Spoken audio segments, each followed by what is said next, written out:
Жаңа жылдан кейін жыл бойы жұмыс істеген әртістер шетел асып демалғанды жөн көреді. Жас әнші бен тобының мүшесі Альбина Болатқызы да тура жаңа жыл күні елден ұшып кетуді жоспарлап отыр екен. Енді мен жаңа жылға өзіме қатты ұнайтын жаңалық менің анамның берген маған сыйлығы. 31-нен 1-не қараған күні осы Алматыда да және басқа мемлекетте де мен осы жаңа жылды қарсы аламын. Бұл шынымен жай демалыс па, әлде қоныс аудару ма? Естеріңізде болса, бұған дейін де бен тобының аруы шетелге оқуға кетеді деген хабар да тараған еді. Сонымен бұл шешім қалай? Жоқ. Негізі мен шетелге ол кезде шынымен де дизайн өзімнің мамандығымен кетем деген ой болды. Бірақ маған әкем рұқсат бермеді, сол себептен енді мен жай қыдырып барам.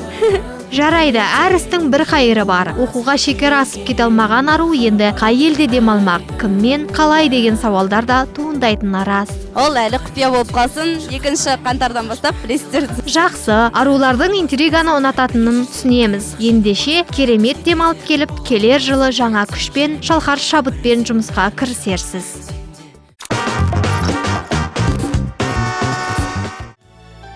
Жаңа жылда жақындап қалды. Енді бірер күннен соң 2018 жылға қадам басқалы отырмыз. Бұл мерекені әр ел, әр отбасы, әр шаңырақ ерекше, өзінше, өзгеше өткізетіні рас. Халық әртісі Роза Рымбаева үшін де жаңа жылдың орны бөлек. Жаңа жыл мерекесі мен үшін ерекше мереке. Жаңа жылды бүкіл дүние жүзі халқы тойлайды. Әрине біздің елде де жаңа жыл мерекесі ерекше тойланады. Өзім бала кезімнен көріп келе жатқан, жаңаға қатысып келе жатқан шырша бар, концерттер бар.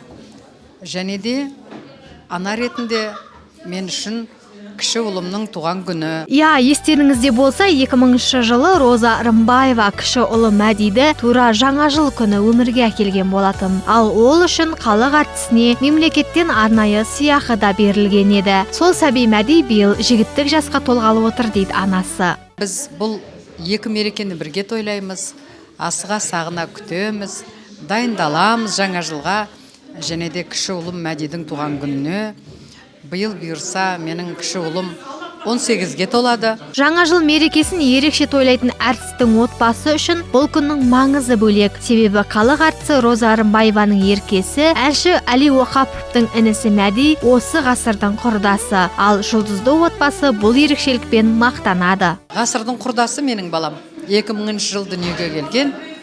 Міне Құдай ұзағынан сүйіндірсін, осы балам үлкен ер азамат болып, еліміздің ерекше ақылды, тәрбиелі, оқыған бір баласы болсын деп тілеймін. Сонымен Музон арнасы жұлдызды отбасын келе жатқан жаңа жылмен және Мәди Рымбаевтың ерекше 18-мен құттықтайды. Дендеріңізге саулық, шығармашылықтарыңызға шабыт тілейміз. Жаңа жыл құтты болсын.